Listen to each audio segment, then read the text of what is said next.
Early in the pandemic, India was a vital source of vaccines for other countries.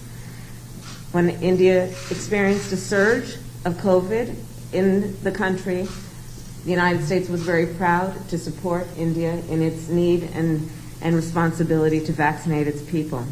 And I welcome India's announcement that it will soon be able to resume vaccine exports. It is of particular note and admiration that India, I'm told, is currently vaccinating approximately 10 million people a day as of today. On the issue of the climate crisis, I know that India and you take this issue quite seriously. The President and I believe very strongly that the United States working together with India can have not only a profound impact on the people of our respective nations, but on the world itself. And as it relates to the Indo-Pacific, the United States, like India, feels very strongly about the pride of being a member of the Indo-Pacific, but also the fragility and the importance and strength as well of those relationships, including maintaining a free and open Indo-Pacific. Finally, as democracies around the world are under threat, it is imperative that we defend democratic principles and institutions within our respective countries and around the world, and that we maintain what we must do to strengthen democracies at home. And it is incumbent on our nations to, of course, protect democracies in the best interest of the people of our countries. And Mr. Prime Minister, I look forward to discussing how our nations can continue to best work together to strengthen our relationship around our mutual concerns, around the challenges we face, but the opportunities that those challenges also present.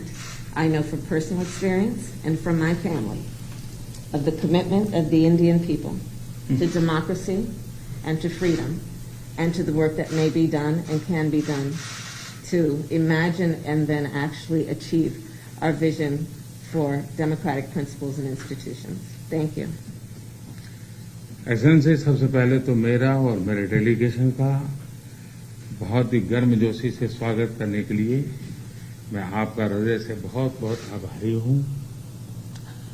कुछ महीने पहले आपके साथ telephone पर विस्तार से बात करने का मुझे मौका मिला था और बहुत ही आत्मीयतापूर्ण और बहुत ही स्वाभाविक तरीके से आपसे जो संवाद करने का मुझे अवसर मिला वो मुझे हमेशा याद रहेगा और मैं इसके लिए बहुत आपका आभारी हूं।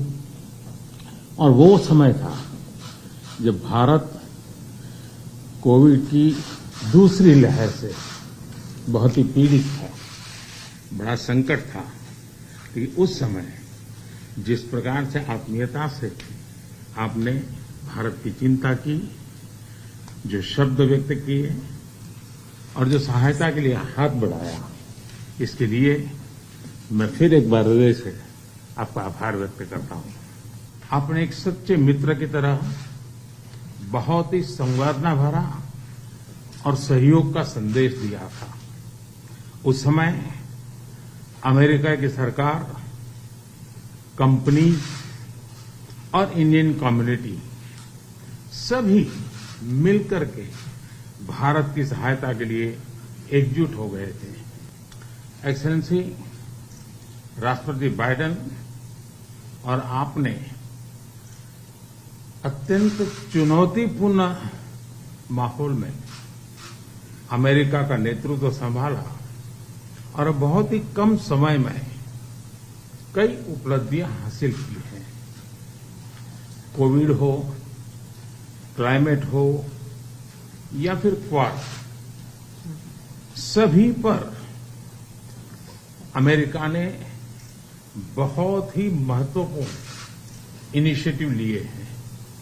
विश्व की सबसे बड़ी और सबसे पुरानी डेमोक्रेसीज के रूप में भारत और अमेरिका नेचुरल पार्टनर है। हमारे मूल्यों में समानता है, हमारे जियोपॉलिटिकल हितों में समानता है और हमारा तालमेल और सहयोग भी निरंतर बढ़ता जा रहा है। सप्लाई चेन की मजबूती, नवीनतम टेक्नोलॉजी और अंतरिक्ष जैसे क्षेत्रों में आपकी विशेष रुचि है। ये क्षेत्र मेरे लिए भी विशेष प्रायोरिटी के हैं। इन क्षेत्रों में हमारे बीच सहयोग बहुत ही महत्वपूर्ण है। आप भारत और अमेरिका के मजबूत और vibrant people to people ties से तो भली भांति परिचित है ही है। 4 मिलियन से भी ज्यादा भारतीय प्रवासी हमारे देशों के बीच मित्रता के सेतु हैं। अमेरिका और भारत के अर्थव्यवस्थाओं और सोसाइटीज में इनका योगदान बहुत ही प्रशंसनीय है। एक्सेलेंसी, आपका उपराष्ट्रपति के नाते चुने जाना अपने आप में एक बहुत ही महत्वपूर्ण घटना है, ऐतिहासिक घटना है और आप पूरे विश्व के में बहुत से लोगों के लिए प्रेरणा स्रोत है। मुझे पूरा विश्वास है कि राष्ट्रपति बाइडेन और आपके नेतृत्व में हमारे संबंध नई ऊंचाई हासिल करेंगे। एक्सेलेंसी, आपकी ये विजय यात्रा ऐतिहासिक है। भारत के लोग भी चाहेंगे कि भारत में आपकी इस ऐतिहासिक विजय यात्रा को सम्मानित करें, आपका स्वागत करें। इसलिए मैं आपको विशेष रूप से भारत आने का निमंत्रण देता हूं। फिर एक बार इस वार्म स्वागत के लिए मैं आपका हृदय से बहुत बहुत आभार व्यक्त करता हूं। Thank you, Mr. Thank Prime you. Minister, and welcome.